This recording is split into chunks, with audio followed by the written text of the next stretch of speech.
A random variable is a function that assigns a real number to each outcome of an experiment. In other words, a random variable is one that takes on the numerical outcomes. It does not take on letters like ABC or colors like blue, green, yellow. A probability distribution is a function that assigns a probability to each outcome. If there's a finite number of outcomes, the sum of all the probabilities must equal 1. We've encountered this concept before.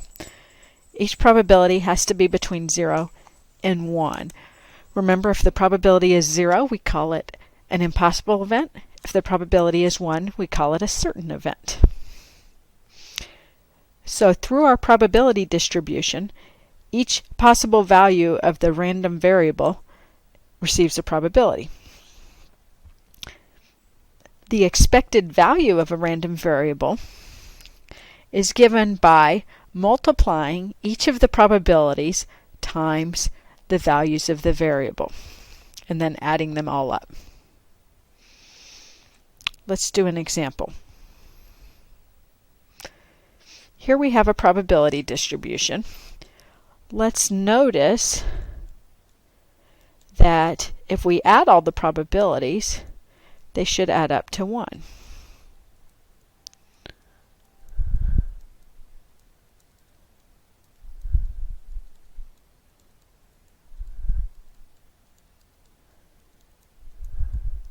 Okay, so all of these total to be 1. This should always happen when you have a probability distribution. Now, let's find the expected value. We write that as e of x, if x is our random variable. So we're going to multiply the value of the variable 3 times its probability, 0.15. And we're going to add to it the value of the variable 4 times its probability, and we're going to continue till we get through the entire probability distribution.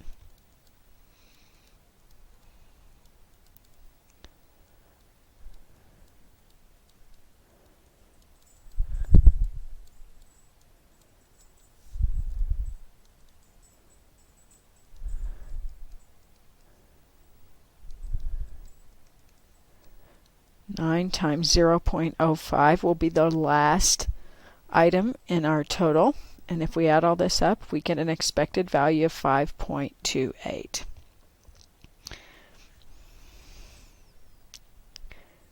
So while our variable cannot actually take on the value 5.28, it can only take on the values 3, 4, 5, 6, 7, 8, 9.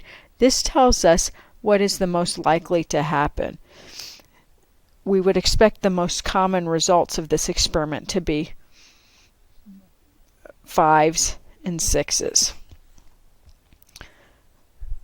Let's move on. Let's write a probability distribution for a scenario that we've seen before. We're going to let x represent the sum of the numbers on 2 fair die as we roll the pair. We're going to write the probability distribution, represent it with a histogram, and then we're going to find the expected value.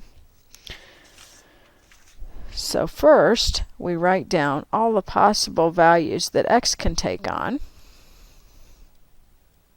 Here's what we mean by this. What are the possible sums that can occur when we roll 2 dice? Well, the smallest it can be is 2, and the largest is 12.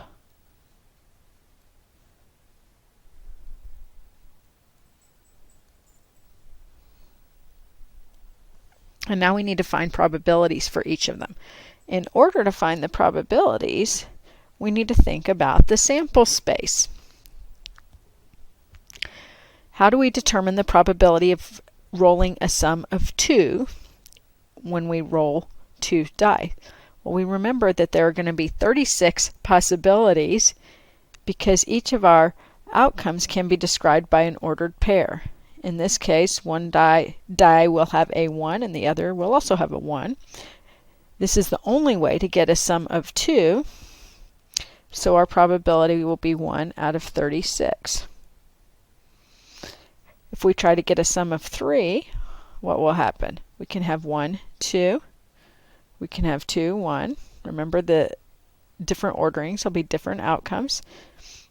And that's all. That's the only way that we can get a sum of 3. So there are 2 outcomes in our event. There's 36 in the sample space, so 2 over 36.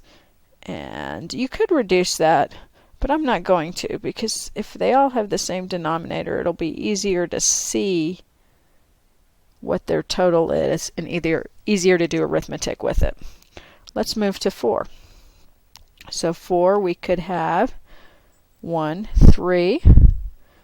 We could have 3, 1. Or we could have 2, 2. So there are 3 possibilities. Let's write out one more here. To get 5, we could have the ordered pair 1, 4, 4, 1, 2, 3, or 3, 2. Those are the ways that I can get a sum of 5. There are 4 ways it can happen, 36 altogether, so 4 over 36. If you continue in this way, you're probably already seeing the pattern here. 5 over 36. For 7, there's 6 over 36. Turns out for A, we have fewer. So we get back to 5 over 36, 4 over 36, 3 over 36, 2 over 36. And there's only one way to get a sum of 12, and that's with the ordered pair 6, 6. Okay, so this is our probability distribution. The first 2 columns here. The third column is not really part of the distribution. It's just something that we used in our calculations. And if you work all those out, you'll have the rest of those rows filled in. Here's our probability distribution.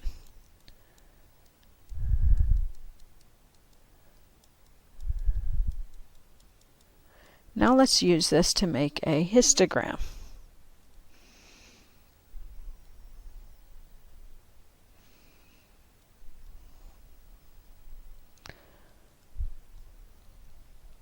So we need to have on our x-axis the numbers from 2 to 12.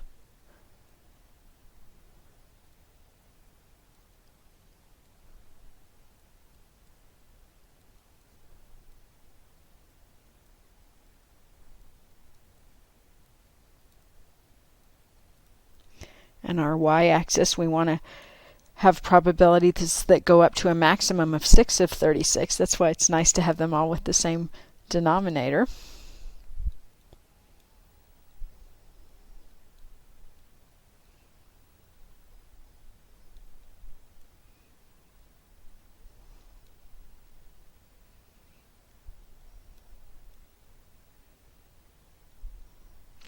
And then we can draw the bars.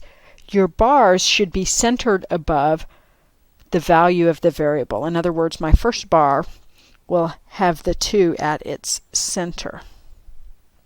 So it should look something like this. 3 will go up to 2 out of 36. The next one will go up to 3 out of 36. And we keep going.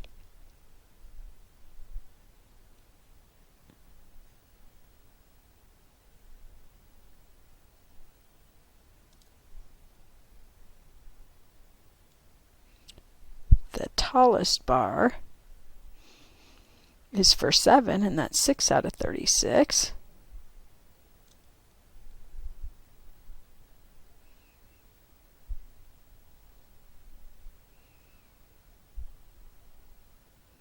Ten gives us 3 out of 36. 11 gives me 2 out of 36, and 12 gives me 1 out of 36. This is our histogram that describes our probability distribution. And this is nice because you can see at a glance what the most likely outcome is. If you notice, our probabilities all add up to 1.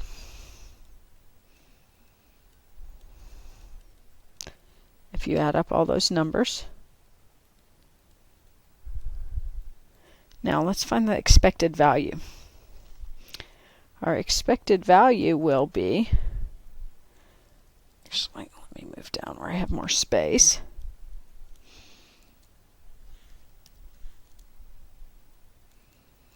expected value of x, we would do 2 times 1 over 36, 3 times 2 over 36. Each time we are multiplying the value of the random variable times the probability that that outcome occurs.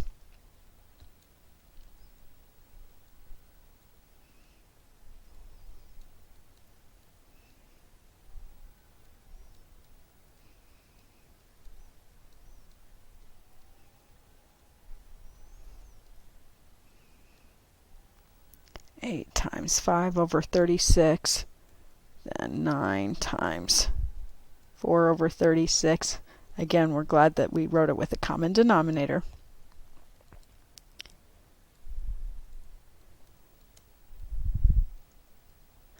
And last, 12 times 1 out of 36. Now, if you're going to calculate this using your calculator, you want to be efficient and take advantage of the fact that 1/36 can be pulled out of the whole thing.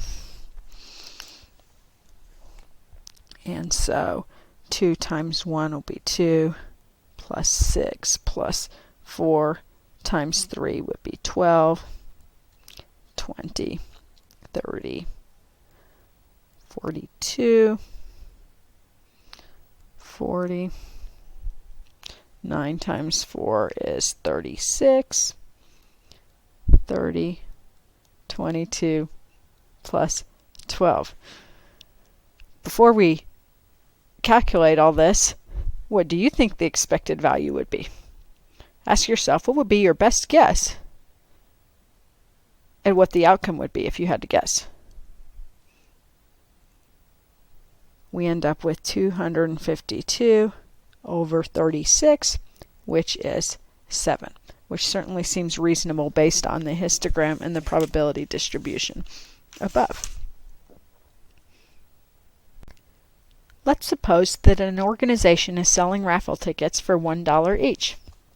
The grand prize winner receives an iPod worth $200, and the second prize winners, there are 3, will receive $50 gift certificates to a nice restaurant. Find the expected net winnings for a person who buys 1 ticket. So we are going to let X be the expected net winnings in dollars. The word net is important there because that takes into account not only what you win, but how much you paid in order to play the game.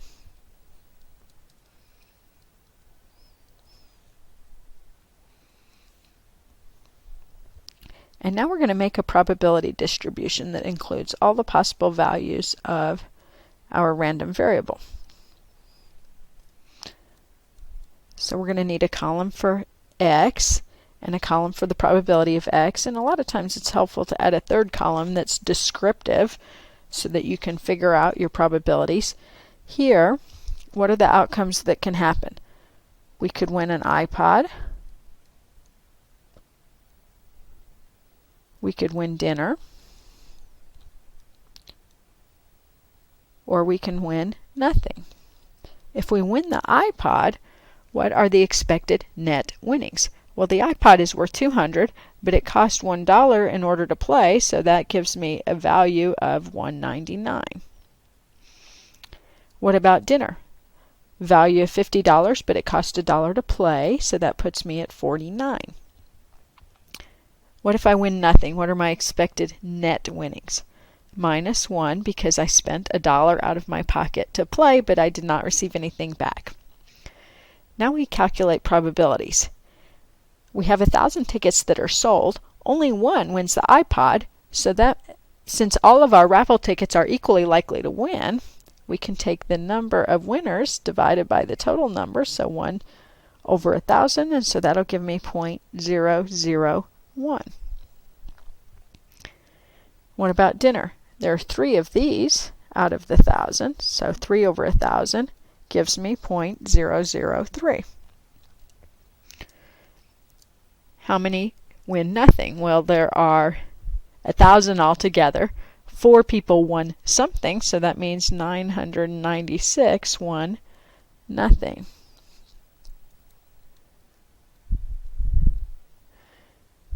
And you should check and notice that your sum of all these is exactly 1. If it's not, something's wrong. You've possibly forgotten an outcome or calculated something incorrectly, and you should check out everything and make sure that you figure out what happened. Now let's find the expected value. So each time we're going to take the value of x and multiply by the corresponding probability. So 199 times 0.001 plus 49 times 0.003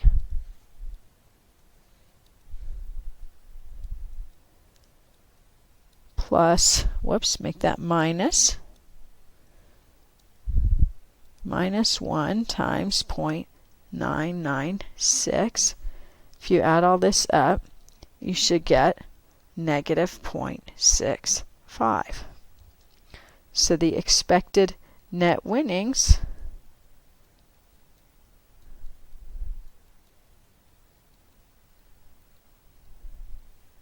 negative 65 cents. So you do not play this game or buy this raffle ticket with the anticipation of winning.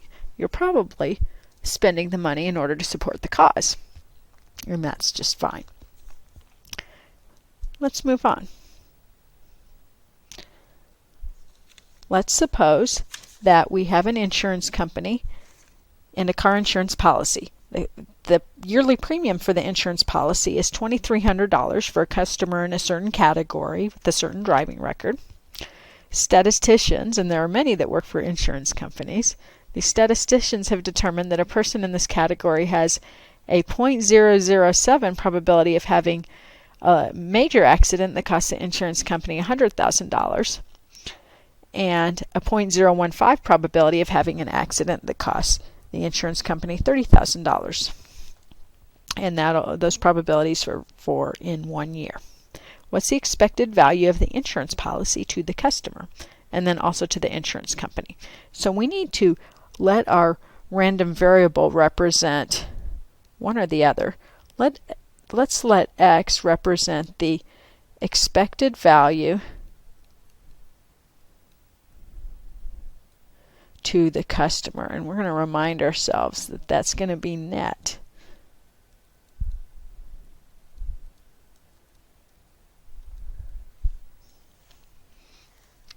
Okay, so let's write down in words all the things that can happen.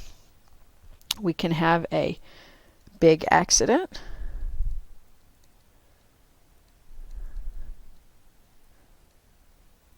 We can have the minor or smaller accident. And what else could happen? We could have no accident. Don't forget that one. Okay, so for each of these, we're going to want to find a value for x, and then we're going to want to find a probability. Okay. Let's think about what happens in the big accident. If you have one of these, what do you receive from the insurance company? You receive $100,000. But what do you pay to the insurance company? $2,300. So therefore, you really only receive $97,700. That's the value for our random variable. $97,700. And for our small accident, we would take the $30,000 and subtract the $2,300, and that will give me $27,700.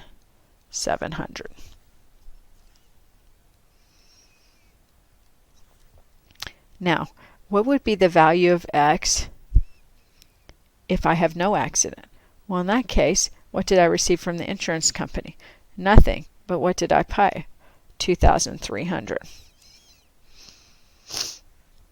If you had set your x to be the expected value to the insurance company, you would have negative signs on your $97,700 and on your $27,700, and you would have a positive on your no accident value. Either way is fine. You just want to be real clear what your X represents. Now let's find the probabilities for each of these. Two of them are given to us. What's the probability of being in the $100,000 accident? 0.007. What's the probability of being in the $30,000 accident? 0.015. What's the probability of being in no accident? Well, the problem doesn't tell us directly, but we can figure it out. What do all our probabilities have to add up to? 1. So we take 1 and we subtract the 0.007 and we subtract the 0.015, and that gives us 0.978.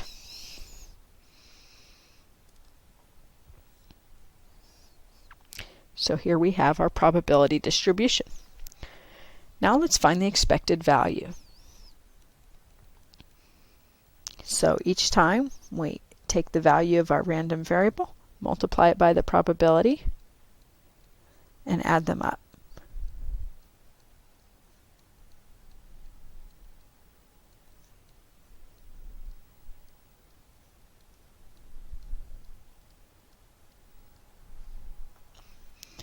Add these up, you should get negative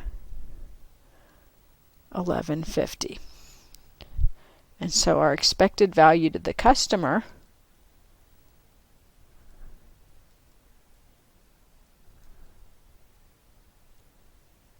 would be negative 1,150.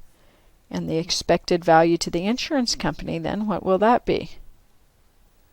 Well, if the customer lost 1,150, that means the insurance company gained that same amount. So the expected value for that would be positive.